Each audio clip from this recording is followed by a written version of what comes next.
This show is brought to you in association with HostGator, where web hosting is made easy and affordable. Check out our hosting plans over at hostgator.com.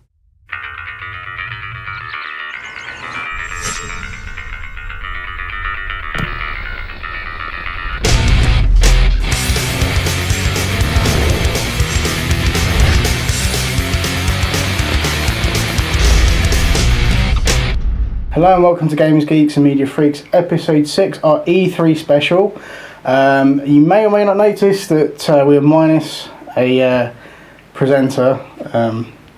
Michelle couldn't be with us today, unfortunately, but she will be back tomorrow when we talk about VHS 2 and Arrested Development. Yep. Obviously, E3 special, we're going to talk about video games. Right, so I think the basic thing we need to kind of get out of the way first of all is the kind of console war side of things. Yeah. Let's be honest, this E3 is pretty much mainly about next-gen technology, and so therefore we can't really not talk about the Xbox One and the PS4. Obviously they've had their own events where they've been unveiled, and kind of now we get to know a bit more about them, and so basically speaking, the Xbox One is a lot more expensive than the PS4. I think by quite a bit. Yeah, it's 430 quid. Yeah. For us. And it's like £350 for the PS4. Yeah. So quite a bit of difference in the price. There's been a big kind of upheaval about the whole DRM thing, where the PlayStation 4 apparently doesn't have it, even though there's kind of a thing about the DRM going about where they're leaving up to the devs as to how they want to implement that or not, sort of thing. Yeah, that's been the case for a while though. Yeah. So really, as to kind of, it comes down to a personal preference thing. I know that a lot of people kind of are a bit down on the whole Xbox One and they're kind of moving over to PS4. That's kind of the general kind of vibe I'm getting from a lot of people, at least people I know. They seem to kind of be very pro PlayStation at the moment, but I think there are a lot, because our contact in America has gone on the Amazon website and it's all completely sold out of pre-orders for both consoles. Which is good news, I guess. I think Microsoft fanboys are probably keeping a bit quiet. Possibly. Because they don't want to be flamed or whatever. Because there's a very sort of pro-Sony vibe. It is at the moment. Sony kind of took the time to kind of really take the wind out of Microsoft sales this E3, which is kind of a smart thing to do because it, obviously from a tactical point of view, it's taken away, it's taken away buyers from the Microsoft camp. So along with the whole DRM thing though, it's really kind of trying to keep the developers happy, but at the cost of the consumer being happy, really. It's kind of, Microsoft need to find this kind of middle ground where everybody's happy, and I think they're struggling. They really kind of want to keep the devs happy, so they'll give them the exclusives. They're more likely to want to work for, on the Xbox One version of the game or make it exclusive. So they're going to try and keep this rapport going with the developers, but kind of at the cost of the consumers.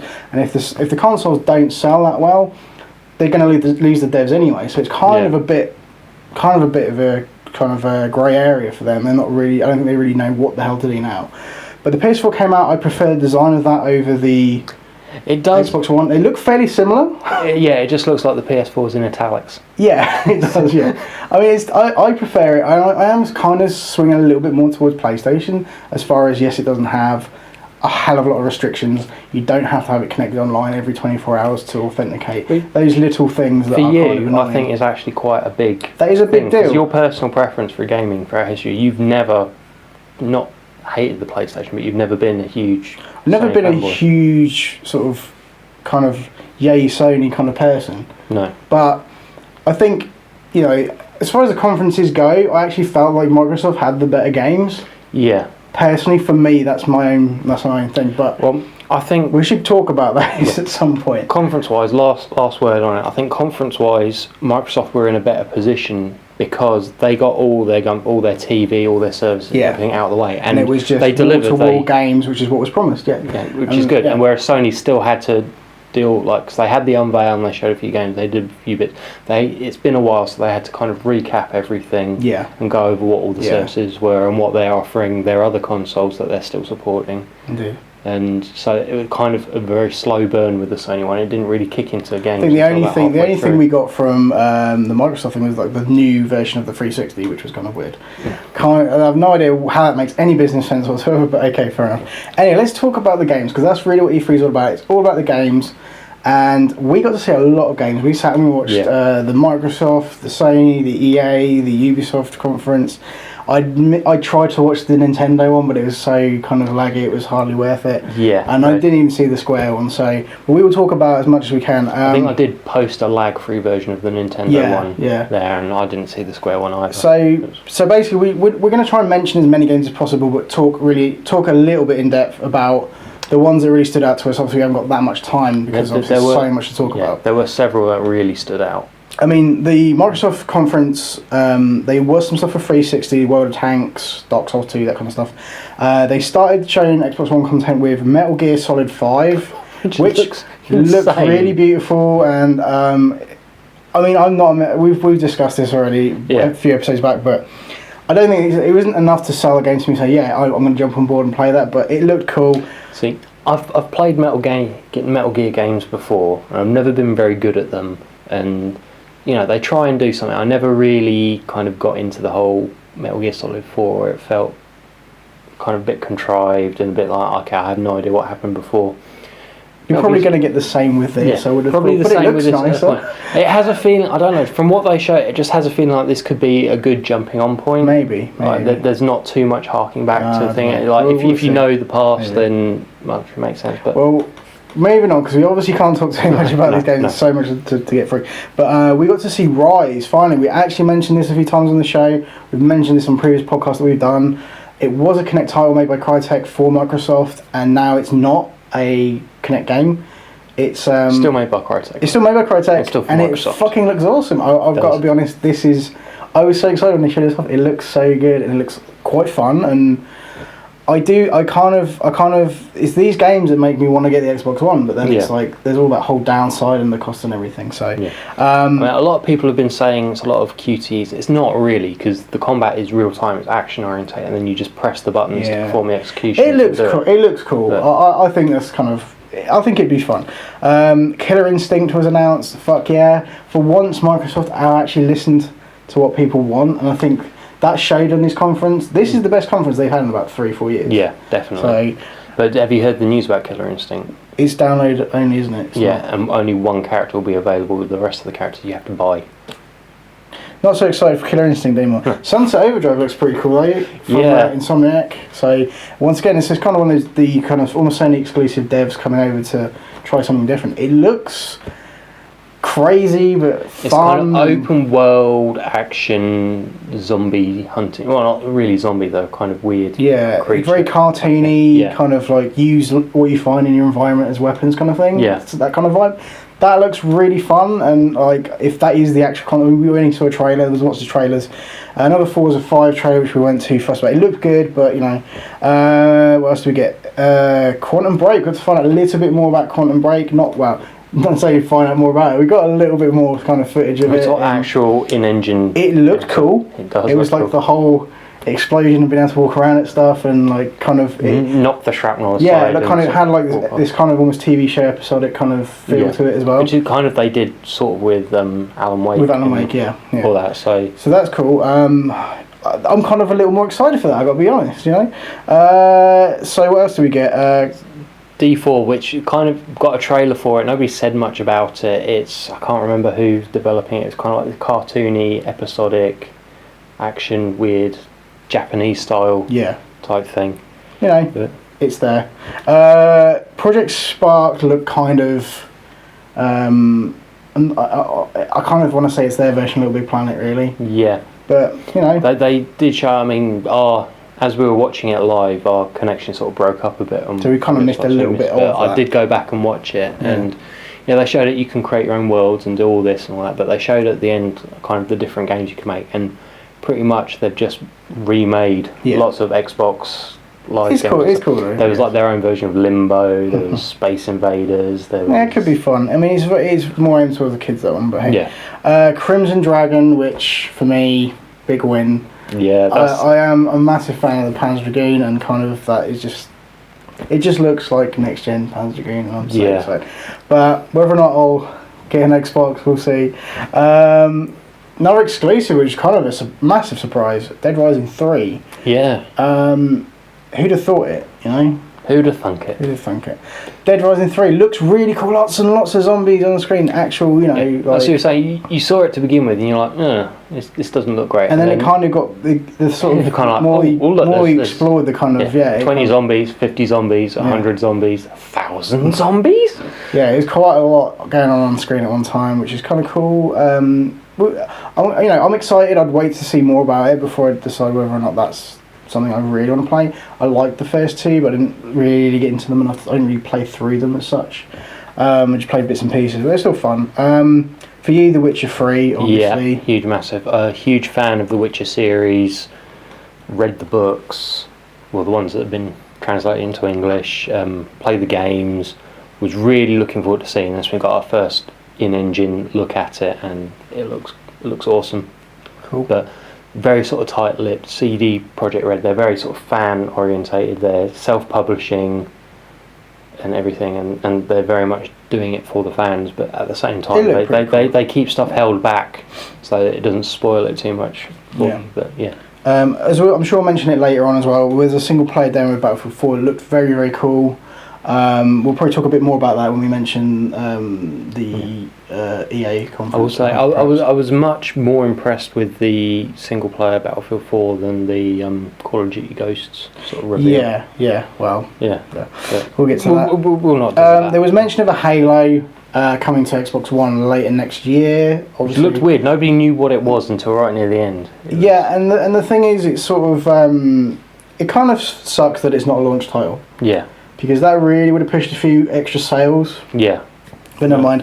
And I think the big thing that was unveiled right at the end, that as soon as the Respawn Studios logo came up, I was like, sweet. Titanfall, yeah. Published by EA, developed by Respawn Studios, exclusive for Xbox One. It is fucking insane. It looks awesome. I think this and Crimson Dragon are the games that would really sell the Xbox to me. I'm This is coming to 360 as well as Xbox One. Yeah. But still, it looks a hell of a lot of fun. I mean, where do you start? It's kind of like well, you start off as kind of like a sci-fi parkour first-person shooter multiplayer, massive thing, and then the Titans then fall. the mechs come into it. Yeah. And you do that, and it adds this whole different element of gameplay, and it's not, I'll just kill these people, kill these things. It's captivators and tactics. And there's like the whole I can stop your bullets and fire them back at you kind of thing. The guy can get out and do stuff, and you can grab another guy and put him in the Titan. All that kind of weird, crazy shit. You can like eject out of the Titan, set the Titan to guard you as you're doing other stuff. Absolutely crazy. I love it. I actually I was so impressed with this, and it was kind of completely out of nowhere, so brilliant. I want to see more of Titanfall, and we pretty much, as we were watching this, we looked at each other, and I could just pretty see... gobsmacked. Yeah, we were like little children. So I mean, as much as I'd want to play on Xbox One, if by the time this comes out I haven't got one, I would pick up for 360, but it won't look as nice, but hey, whatever. It'll be fun. Moving on, we saw the EA and the Ubisoft conferences right before the Sony one. I think the biggest thing to come out of, the biggest surprise that put a smile on my face, and I know it did for you as well, was for the EA conference, was the Plants vs Zombies Garden Warfare game, which is a third-person kind of like a Gears of War Horde style. Yeah. You play as the plants again. Yeah, I mean it's cool. It doesn't seem like it's quite as it's not really like a deep kind of game, but it's kind of a fun kind of, if you like Plants vs Zombies, you might like this, but it doesn't mean necessarily you will. It's kind of a completely different gameplay, really. It's not kind of what do you call it? It's not like so much tower defense style. It's just pretty much third person shooter. It's Team Fortress 2. Team Fortress 2, yeah. Yeah. But still, there's tactics and things you can use, and the garlic drone and things like that. All the different plants. So cool. You can drop chili bean grenades and. I mean, we knew there's a trailer for the second Plants vs Zombies that came out a couple of weeks ago, and that's now been announced. That's pretty much just on like tablets and phones and stuff. And the console version of Plants vs Zombies that they're bringing out is this Garden Warfare game. So I want to see what I actually think it looks fun. I'd think that'd be quite cool to play that, but hey. I want this game. Yeah. EA, we mentioned it before, Titanfall was shown again. They showed some really cool trailer for that and some bits and pieces. Once again, love it. A very quick teaser for Battlefront, Star Wars Battlefront, which I know loads of people have been wanting a Battlefront 3 since the second one came out, pretty much. I got the first one, I got the second one, played them, loved them. It's kind of like you play one soldier in a massive battlefield, and you can run along, and as you progress and as time goes on, you unlock more and more different classes and stuff that you can then swap to at certain bases. Cool. Jump into vehicles, go off. In the second one they had like ship-to-ship combat and all that, so interesting to see what they can do with this. A lot of fans have been asking for this, and now EA have got the exclusive Star Wars rights. That's cool. We'll be getting all sorts of Star Wars games that people want, I imagine. Something that we get a lot of, but it's not like unwelcome, is Need for Speed, and we got Need for Speed Rivals, which looks pretty sweet. Basically like Hot Pursuit 2. Well, I think they were pretty much the same. Hot Pursuit 2, and then it just came up with the title. And I'm like, okay, well, whatever. So basically Hot Pursuit 2. So that looks cool. Next gen kind of Need for Speed. I love that it's sort of they showed this off and they showed it off happening. It kind of blends single player with multiplayer and like a persistent world where guy was playing single player, he was there, he started a race and he went in there, and then the other guy joined as the cops, and then kind of intervened and interfered, and they kind of all joined and turned into this thing. It just makes it feel more sort of real, and a lot of games, I think that's been the big theme now, has been sort of big online push. Pretty much, sort of pushing the boundaries before there's no more sort of waiting for lobbies and stuff. It's kind of everybody's in there and everybody's doing it. That's really cool. So I know something else you're excited for, Dragon Age 3. Yes, didn't see any gameplay or in-engine thing, but a nice little CG trailer, and it's good to know that they are working on it. And you know, there was a lot of faith lost with the second one. And they've said kind of they're taking the best bits from the second one and kind of merging it with the first one and trying to create the ultimate Dragon Age game. So we'll see how that pans out. I want to wait until I see actual gameplay before I make up my mind on it. But I'll probably love it. And then a slew of sports. Which we were kind of expecting from EA, obviously. NBA Live, Madden 25, the new FIFA, UFC. All of that stuff. I mean, we're not really into those kind of games so much. I mean, I don't mind, like... I mean, I can appreciate what they're doing and how everything's looking, and if you are a sports fan, then I think you're pretty much set no matter what console you get. Yeah, pretty much. Battlefield 4 multiplayer looked fucking amazing, I will be honest. It was like 64 player. They demoed or something ridiculous. Yeah. And they had people on the freaking tablet. That was another big thing, actually. A lot of the games...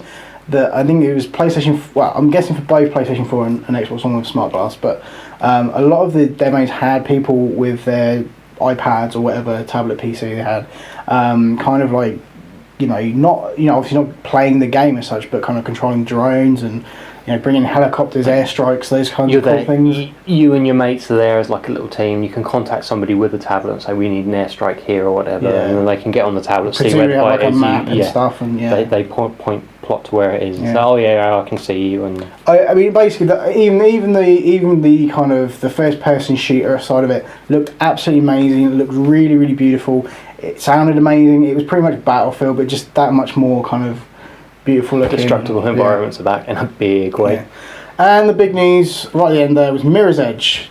Not so much Mirror's Edge 2 though. It wasn't called Mirror's Edge 2. They didn't allude to it being but another Mirror's Everybody's Edge. saying Mirror's Edge 2, but so another Mirror's Edge, a teaser trailer of sorts, and obviously we don't know anything more than that it'll be running on probably Frostbite 3. At the end of the day, Plants vs Zombies is running Frostbite 3. So, that's my only sort of. I think it's cool. I mean, I didn't really get to play the first one, but I know certain people here are excited for that. So who aren't here? Yeah, you'll be hearing more about it. Okay, so moving on to the Ubisoft conference, we got to see some really cool stuff. Lots of games. We're going to really just concentrate on the kind of four main ones that we really stood out to us. The Mighty Quest for Epic Loot. I mean, we were like, what is this? What is this? And the trailer got really funny at the end. Yeah, and so I mean, it's online. It's online, PC game. build up your dungeon, you set defences and everything, and you keep all your stuff in there. And you can go to other people's dungeons, try and steal all their stuff, and people will come and steal yours. It's kind of a cool little fun idea. Whether or not it will actually turn out to be decent, reminds me of Dungeon Keeper from Bullfrog years and years ago. Yeah. Something else that kind of tickled off Funny Bone was the South Park, because obviously now Ubisoft have acquired the rights from THQ for the South Park Stick of Truth game. Yeah. So there was a trailer for that, kind of a it's coming when it's coming kind of thing. Yeah. And so we got to see some of that. That was the cool. Nagasaki. Yeah. Watch Dogs is always, I think that was the big thing we saw a year ago. It made a big impact last E3, and I think everybody's waiting for Ubisoft's conference to see more, and kind of like, you know, what they showed us was fun. It was this kind of little mission where you had to get this guy out, and you took over the CCTV cameras and kind of sneak around very, people. Very cool. Like the game, that kind of game I would really share, because I'm not very good at stealth stuff when I'm in control of stuff. So trying to kind of guide somebody else to do it is going to be fucking nearly impossible for me. But there, it looked pretty cool. I'm impressed with it. Every time I see this game, it looks really, really fun. And yeah, basically the other side of it we got to see was Tom Clancy's The Division, which for me actually was, it kind of feels a bit like Watch Dogs as well, but it's kind of more of a shootery kind of thing, and that really impressed me. There was this huge lead up, and all the way through it we were like, what the hell is this? What the hell is this? And then as it got better and better and better, we were like, seriously, what the hell is this? And we got a name, and it's like, thank you. Thanks. Now I know what to buy. Yeah, pretty much. I usually stay away from most of the Tom Clancy stuff, apart from Splinter Cell, which I find really, really fun. But like this looks great. This was kind of this whole team-based post-apocalyptic survival. And you had people with the tablets bringing in like, you know, little drones and airstrikes and stuff, and it looked. Just look like so much fun, and it's games like Watch Dogs and this that I think will be kind of these big action adventure kind of time sucks. They're going to be like one of these games that you play for hours and hours and hours and hours and never really get bored of it, because there's so many different things to do and ways to play it. That looked really cool to me. I'm excited to see more of it and find out, you know, whether it's, I think presumably it's going to be next gen only, I would have thought, but you know, we'll see. I already know a whole bunch of people who are going to buy it. Yeah. So moving on to Sony, they talked a little bit about obviously some of their services and stuff that they haven't had the chance to really mention yet. So moving on to the kind of stuff that everyone really wanted to see, the PS4 stuff. They showed a lot of like arcadey games. And everything. A lot of stuff that you're going to be able to get for free through PlayStation Plus. Yeah. Including Drive Club, which they if you're a PlayStation Plus subscriber day one, you can download that, which is cool. Which is one of the main launch titles, and if you why not? I mean, they're just making the whole thing even more appealing, which, you know, is crazy. Killzone, which we saw at the original sort of, I want to say the kind of unveiling, but it's only really just been unveiled, the PS4, but Killzone, it's basically another trailer. It looks good. It looks good. I mean, it's one of those things where, yes, you can kind of make something look really amazing, but how does it play? Is it original, or is it just kind of a first-person shooter that just looks really pretty? I'd say the same for kind of things like Battlefield and that, but you know, I mean, it looks cool. I mean, I think it's one of those things. If I definitely knew today that I was going to get a PS4, I'd make sure that I got Killzone with it. Yeah. What else was there? Infamous Second Son. There's a trailer for that. Yeah. Which once again was kind of announced in February. Saw a little looks bit alright. of Looks like gameplay Infamous. and everything, but they've done some cool things with it. It looks like it's a new start. It doesn't tie. Well, it does tie in with the original ones, which I played and I loved, but it's kind of like a fresh slant. So it's probably a good jumping on point again. Yeah, possibly. Yeah. I think that's going to be the main thing with this new generation. They're going to have to make games that are continuations of franchises, but you're going to be able to, like, for the first time, jump into them and know what's going on. Well, you mentioned about sort of arcadey titles, and I know you want to talk about Oddworld. Yeah. The kind of remake. I just want to point out that all I want to say about it is it's a remake of Oddworld Abe's Odyssey called Oddworld New and Tasty, and it looks awesome, and I think everybody should get it, because the more people who buy it, the more of them they'll make. So true. That's it. We can't not mention Final Fantasy and Kingdom Hearts, so I'll let you deal with that. Back when Final Fantasy 13 was announced, they announced the game called Final Fantasy Versus 13, which is the one I was looking forward to more. I saw Final Fantasy 13, I thought, yeah, I saw Versus 13, I thought, ooh. Now, since then, we're now on Final Fantasy 13-3 coming out, and still no sign of it. But obviously, I called it, I think, a while ago. I'm not sure if I called it on the show or the last show or something. I basically, I said this to people. I said, it's going to come out next gen, and they're going to rebrand it Final Fantasy 15, more than likely. And they did that, and it looks glorious. It's the first Final Fantasy game for a while I've been excited about. Yeah, I mean, it looked really, really fucking cool. I'm not gonna lie to you, but I'm not much of an RPG person anyway. But I'm not a Final Fantasy person, and not a Kingdom Hearts kind of person. Kingdom Hearts 3 was the other big one. Yeah, so I get it. I get it. I appreciate that other One. people like that stuff too. Yeah, also available on Xbox One. Let's move on. There was a demo for Black Flag. Yeah, Assassin's Creed 4. A very dodgy demo. We're not quite sure. It's not the first time that an Assassin's Creed demo has gone wrong. No, I remember the first one. yeah. But A lot of stuff. It seemed to be more technical issues like freezing, stuttering, and occasional certain things not working properly. Yeah. Really bad. But they did post on the Ubisoft YouTube channel. They posted the demo played properly without any technical issues, and it looks amazing. Yeah, it does look cool. Once again, more Watch Dogs. Can't go wrong with more Watch Dogs. Yeah, you can't go wrong. You just can't. You literally can't. I have to admit, I've picked my next gen console of choice, and the two games that I've pre-ordered to go with it are Assassin's Creed 4 and Watch Dogs. Sweet. So it just looks so good. Like you can. I like games where you can just get lost in it, really immerse yourself in it, and kind of really fucking like, I don't know, it's so good. It does remind me a lot of Assassin's Creed though. Yeah. But like, I may get into this more.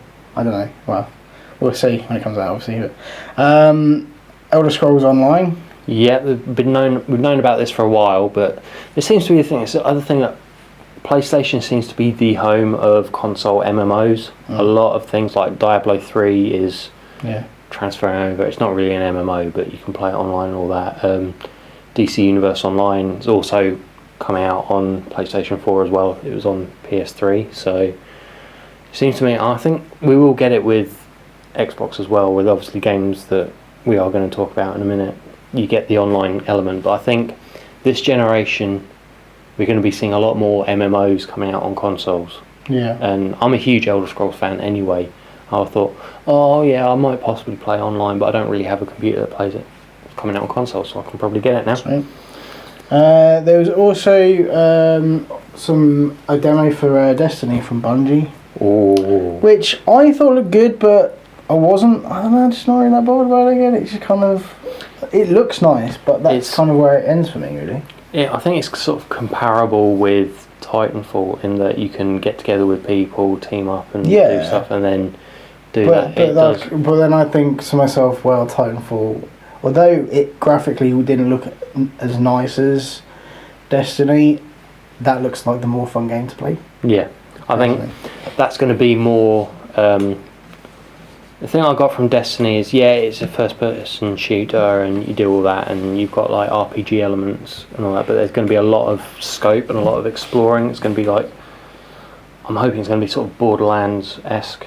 Yeah. In that it's going to be quite big, and that's kind of what's selling it for me. And obviously, yes, it's a Bungie game. Yes, they did Halo, which for us was slightly hard to digest. But this is a new IP, so it might be easier to jump on board. I'd give it a chance. Like if there's a demo, I'd download it and play it, definitely. But it just didn't really grab me in the way that other games have grabbed me since E3 started, and kind of I don't know. I was kind of expecting a bit more than just a pretty game, but hey.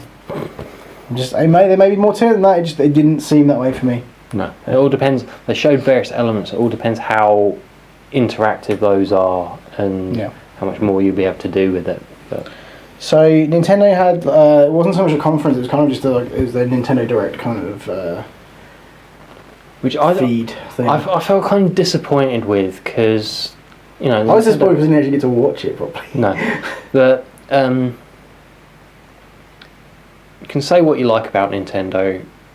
Reggie is like a good face for them in Western markets. Despite He's a what we big might- face. Despite what we said about him in future. But he is a face. This, it kind of feels like, and it was the little Japanese man in a suit. It makes Nintendo feel very Japanese and very, well, what they are basically. Sony has this whole worldwide appeal, and they can present it to an American audience and a British audience and all that, and do that. It just feels like without the press conference, Nintendo kind of lacks that. They feel more like the outsider. Yeah, a little. If that makes sense, but they bought the games. I think at the end of the day, because they're not launching it, they've already launched their console. That's their next gen console, whether you think it's next gen or not, really. They've launched their console. They don't need to really sell it. Well, they do, but they don't need to like really push it down your throat. And I think they've kind of, it's probably a smart thing in a way that they've just gone, well, we're still gonna have the games there, and that's all that really that's all we've got, and that's what people are really gonna care about. They still have a massive presence at E3. Yeah, so we don't need to have a massive conference with all the bells and whistles and put on a show kind of thing. The games speak for themselves kind of thing. So kind of smart in a way just to let Sony and Microsoft have their little kind of media kind of confrontation and kind of let them have their own little thing and kind of stay out of it, But I mean, I didn't get to see that much of it because of the issues online of actually streaming it. But I'll let you talk about what you think was the most impressive stuff. I have yet to actually really watch it. They showed a whole lot of 3DS games. A lot of the games that are coming out for the Wii U have 3DS counterparts as well.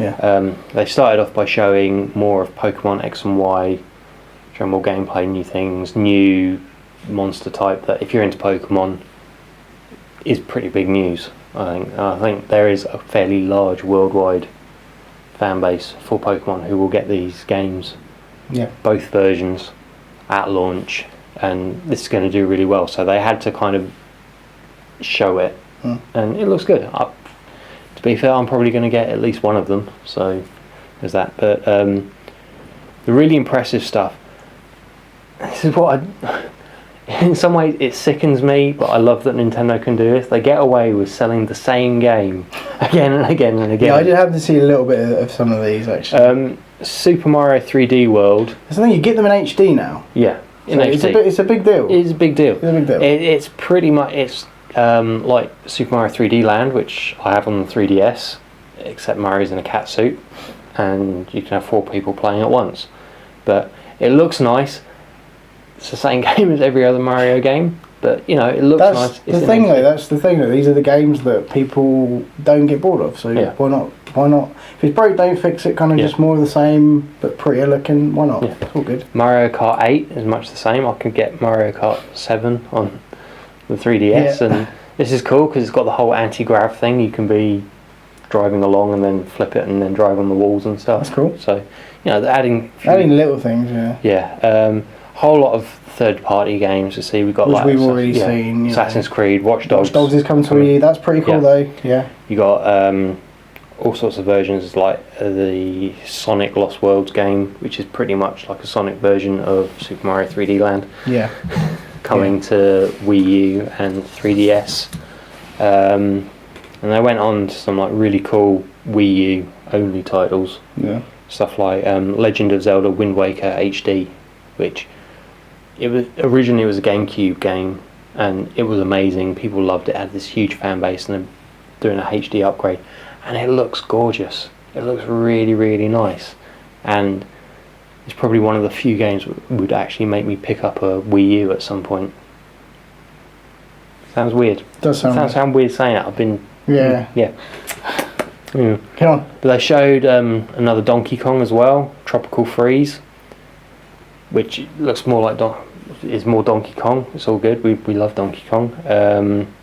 They showed a trailer for Bayonetta 2, which is batshit insane. Fucking crazy. Because I have the first one on 360 and I played some of it. I haven't finished it yet. Well, the second one is Wii U exclusive. Yeah. But it's that same sort of level of craziness. You watch Bayonetta 2 and you're like, oh yeah, I remember. I remember Bayonetta. Yeah. They also showed one. No title for it. It was just called X, but I'm guessing it's going to be like a Xenosaga sequel or Xenogears or that sort of thing. Looks really good. really good. It's going to be like an RPG, but that's got mechs as well. Sweet. And stuff like that. So big, sort of nice looking HD, open world, mech combat, battles, the works. Okay. And of course, I think the biggest announcement that they did was Super Smash Brothers for 3DS and Wii U. So two different versions. Oh. They showed the gameplay, they showed the trailer for it, they showed some of the characters that are coming out for it. I know people who basically everything they've seen at E3, all this next gen stuff, all they've been talking to me about is Smash Brothers. Yeah, it's really, really popular, and I mean that, and obviously your Mario stuff. It's your kind of your core base of your Nintendo fans. They're gonna. It's why Nintendo will never fail. Why Nintendo will never make games for other consoles, because while they have Mario, while they have Zelda, while they have Smash Brothers and Donkey Kong and all that, they don't need to. They will sell their consoles. Pretty much, yeah. I'll be getting Smash Brothers on 3DS. Cool. And maybe we'll talk about it at some point. Yeah. Well, that pretty much concludes our little overview of E3 this year. There's so much we didn't get to talk about, so much stuff that just will probably trickle out into other episodes in the weeks to come. But I think we've kind of just given our kind of rough thoughts and roundup of kind of what happened over the last few days. I think you'll agree with me, it's been one of the best E3s for a long time. Yeah. Very excited just to see more of some of these games that were announced, and it's one of those things. At the end of the day, there's still going to be this division between people, Xbox and PS3 and PS4 even, and all that kind of stuff. But I think each console in their own right are going to be somewhat successful. I can see PS4 taking a lot of other people from the Microsoft camp, but we'll see how that goes. Well, both consoles launch in November, I do believe. Yeah. And so we'll see how it goes. So far for PS4, it said holiday season, which to me is November. Anyway, that's pretty much where we're going to leave it for this episode. But thank you very much for watching and downloading, subscribing, streaming the show. Basically, we're going to be back tomorrow with a quick review of VHS 2 and Arrested Development Season 4, and talk a little bit about Game of Thrones as well. And we'll be back again in sort of a couple of weeks after that, where I'm sure there'll be a bit more information that we're going to talk about. We're going to talk about WWDC, which we didn't get to talk about today. Join us next time, which is tomorrow. And then after that, we'll be back in 2 weeks. So, see you then.